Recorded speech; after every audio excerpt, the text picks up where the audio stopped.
સ્વાગત છે। ધોરાજી તાલુકાના તોરણિયા ગામે અનુસૂચિત જાતિના લોકો પર 3 શખ્સો દ્વારા હુમલો કરાયો હોવાની ઘટના સામે આવી। રાજકોટ જિલ્લાના ધોરાજી તાલુકાના તોરણિયા ગામે અનુસૂચિત જાતિના લોકો પર 3 શખ્સોનો હુમલો।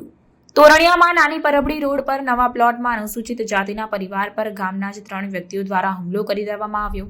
અનુસૂચિત જાતિના લોકો ઘર પાસે હતા ત્યારે 3 વ્યક્તિ કુહાડી તેમજ લાકડી લઈ આવી ધમકાવી મારામારી કરતા એક મહિલાને ઈજા પહોંચાડી હતી।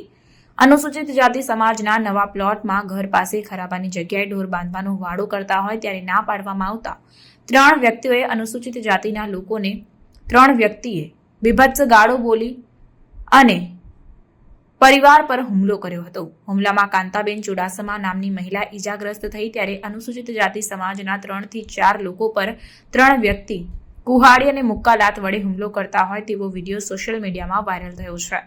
ધોરાજી તાલુકા પોલીસે ફરિયાદી કાંતાબેન ચુડાસમા નામની મહિલાની ફરિયાદ નોંધી 3 વ્યક્તિ ભરત ગુજરાતી, બટુકભાઈ ગુજરાતી અને રમકુભાઈ કોડી નામના શખ્સો પર એટ્રોસિટી એક્ટ હેઠળ ગુનો નોંધીને તપાસ હાથ ધરી છે।